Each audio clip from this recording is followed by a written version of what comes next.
Shollu ala Nabi Muhammad. Usaha restoran Padang. Usaha restoran Padang. Cek. Cek. Cek. Sahur. Cek. Yes.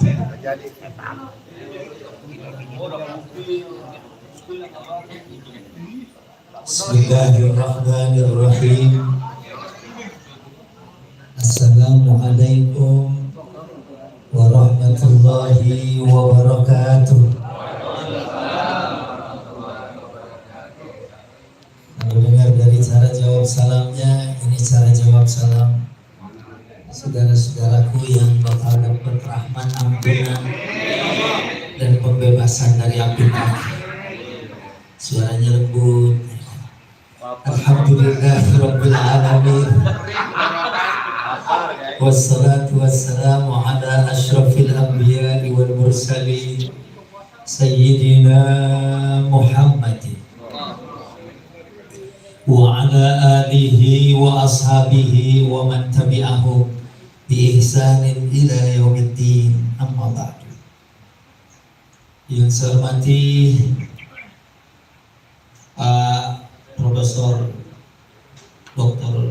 Haji Dailami beserta keluarga besar Asy-Syafi'iyah, yang saya hormati Pak Jarwo Kuat, Pak Paski, para sesepuh pembina Paski, ada di sini Pak Mas Indro, Pak Ustadz Mini, jadi Pak Tarsan, Pak Dery, Ustadz Akri, dan saya paling minder memang kalau sama komedian, karena komedian ini di samping udah punya tiket dari pintu mengembirakan orang, idkhalus surur ala qalbi muslim, juga makin kemari makin taat.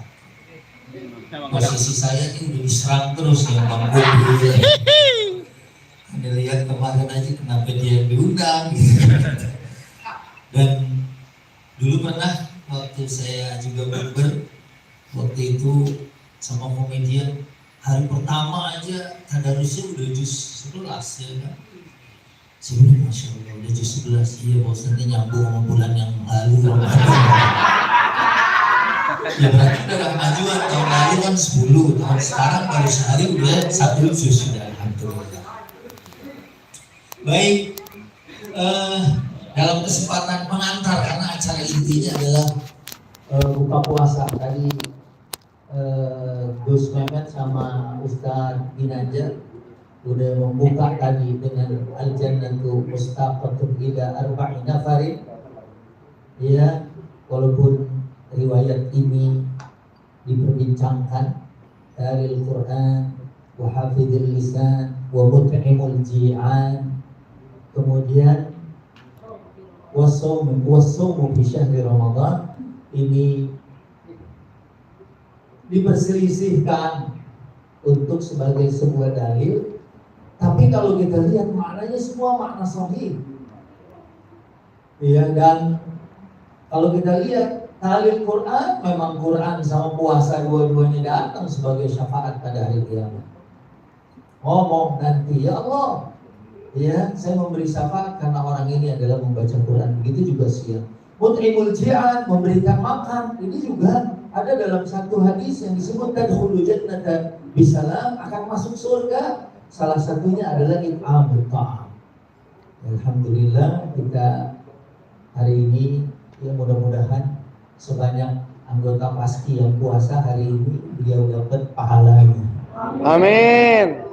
Ya, Amin. dan puasanya jangankan pembina ya, anggota Paski aja ini kelihatan dari tingkatan puasanya udah bukan puasa awam lagi. Ya, bukan orang yang cuma semata-mata ladzatul hissi, tapi ini udah tingkatannya kepada ladzatul ibadah. Alhamdulillah. Nah, kemudian saya hari ini mau nyampein ceramah yang ada hubungannya dengan hewan. Nah, ini. Iya kan? Kalau ada malaikat. Kalau malaikat udah jelas deh. Kalau malaikat udah jelas. La ya'sunallaha ma amarahum wa yaf'aluna ma yu'marun.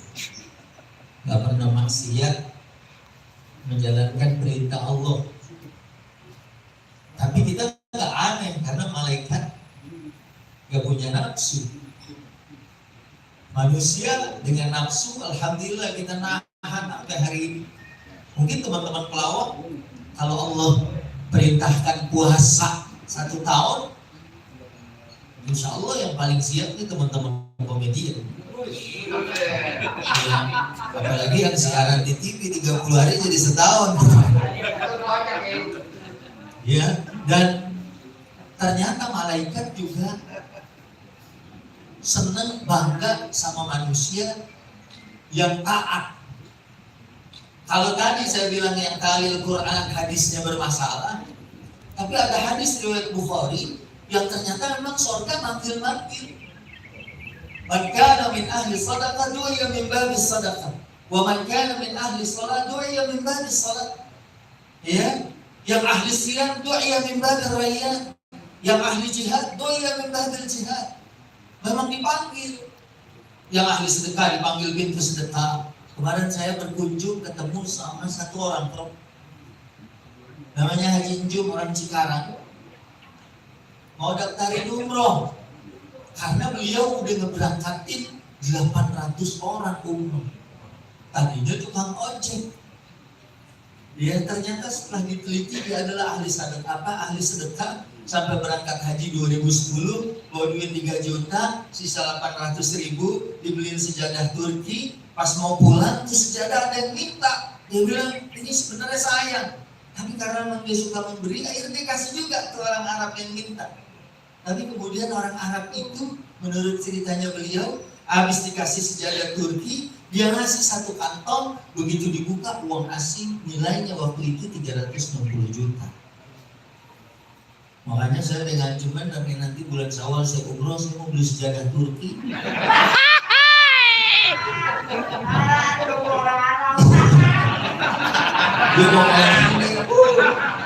Pokoknya kalau terus habis jaga Turki terus ada yang nuker saya dapat 360 juta, saya janji balik lagi ke sini. Ya, saya janji saya apalin nih semua yang datang. Ya, siap. Ya, saya ceritain gimana enaknya dapat duit 360 juta. Itu 2010. Kalau nggak salah tahun itu rial itu masih 2.000-an, sekarang udah 4.000 lebih. Berarti di kurs sama sekarang 700 juta. Dan tuh Haji Njum cerita, dari duit itu saya bisnis, saya usaha, saya berangkatin orang umroh, itu duit nggak habis-habis. Masya Allah. Saya bilang itu bukan manusia kayaknya yang ngasih gitu kan. Itu nggak habis-habis.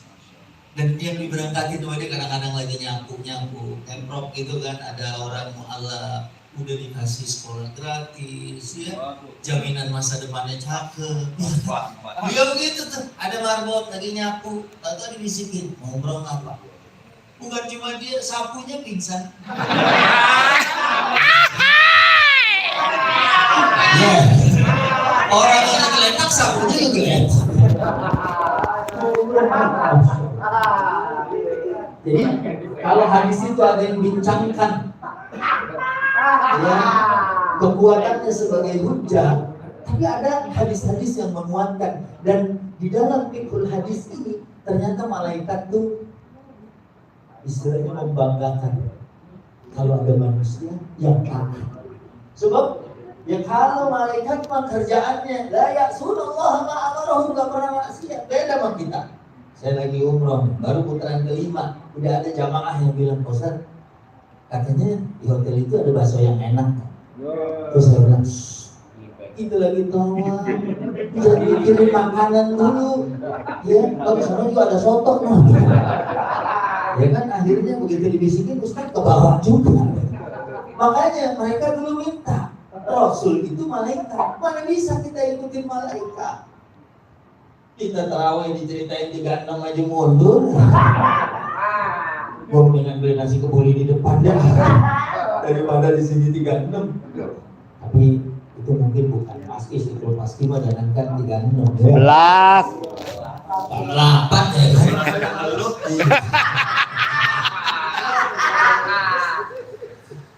Nah, jadi memang surga akan memanggil. Nah makanya kalau malaikat sampai salut gitu, ya pantas lah malaikat sujud menghormat sama yang namanya manusia. Ya, sampai pas sajadu, sampai sujud malaikat menghormat manusia. Ya, masya Allah, duit kita di rumah banyak makanan, kita sampai sekarang nahan. Dan kalau kita sih enak Indonesia 13 jaman ya.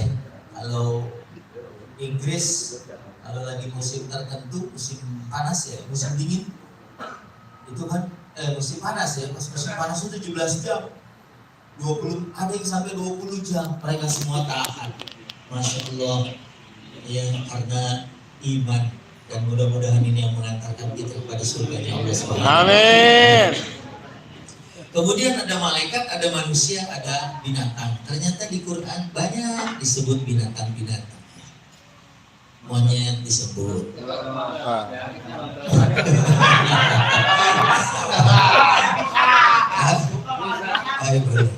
Tahu kamu cara bukanya kan? Jadi monyet disebut al-iradah bahasa Quran. Babi disebut mal-khanazir dalam bentuk plural. Ada juga dalam bentuk singularnya. Ada dalam bentuk mufrad. Ya. Kemudian nama-nama surat ada. Ya, ada Al-An'am, ada An-Naml, ada An-Nahl, juga adalah merupakan binatang. Dan di dalam surat yang ke-7, surat Al-A'raf ayat 179, kita manusia disuruh belajar. Jangan sampai seperti yang disebut ulaika kal an'am bal hum adall wa ulaika humul ghafilun. Mereka seperti binatang ternak, malah lebih jelek lagi dari binatang ternak. Ya, karena mereka adalah orang yang zalim. Ya, alhamdulillah kita menggunakan pendengaran, penglihatan dan hati untuk beriman kepada Allah Subhanahu. Ya, dan keimanan ini insya Allah yang harganya sangat mahal. Ya, kalau hari ini kita berkumpul, ya kemarin kita ketemu, saya ketemu sama Pak Haji Indro, ya di salah satu premier ya. Beliau malah yang ngingetin, Ustaz datang ke Paskir. Masya Allah. Kemudian insya Allah ketemu lagi, kata Masya Allah, ketemu lagi, ya luar biasa. Ya, dan inilah mungkin kebaikan-kebaikan yang akan mengantarkan kita ke surganya Allah. Nah, ada beberapa binatang mungkin kalau yang kita tahu puasanya ulet, ya ulet. Kemudian sampai jadi kupu-kupu setelah berpuasa dalam kepompong, kita semua tahu. Di sini ada ibu-ibu juga, ya. Nanti sehat ya. Sama suaminya biasanya suka ikut ke Inggris ya. Oh, lagi sibuk ya. Nah, ini kalau ada perempuan pakai bros kupu-kupu banyak saya lihat. Tapi kalau ada ibu-ibu pengajian, majelis taklim pakai bros kulit bulu, saya belum pernah lihat. Ada.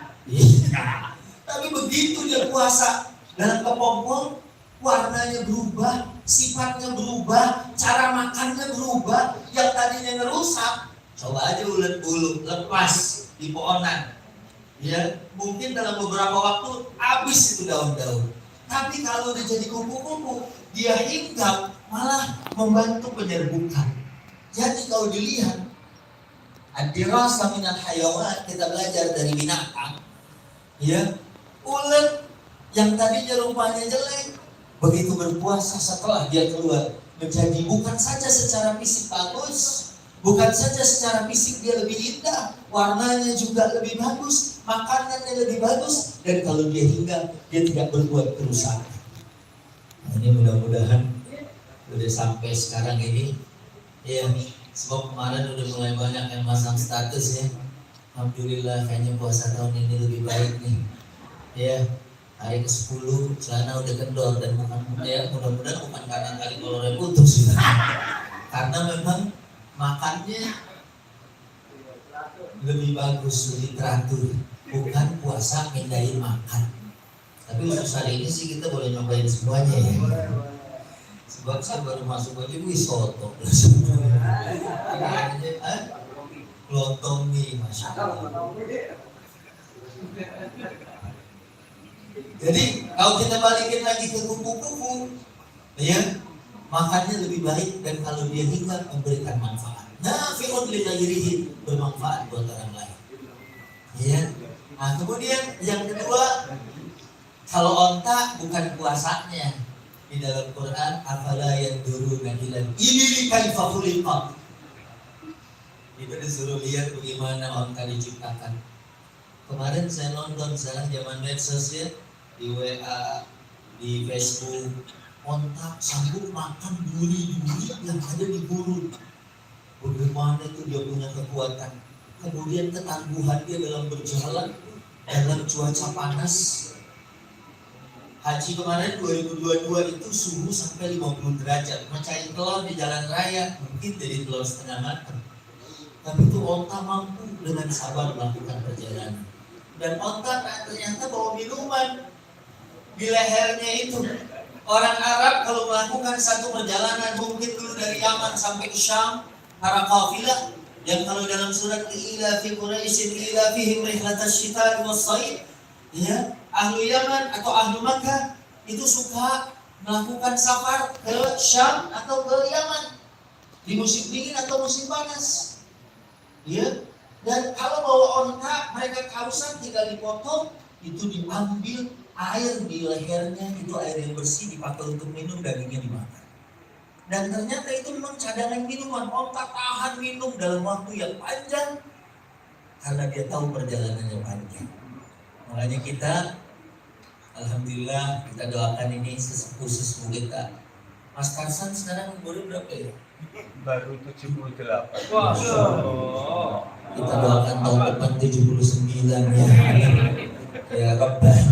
April ini 78. Oh, April ini 78. Oh, pas ya. Ya, nanti kita baca. Kita baca Al-Baqarah ya buat kita. Kalau Al-Fatihah kan kecil, Al-Baqarah gede.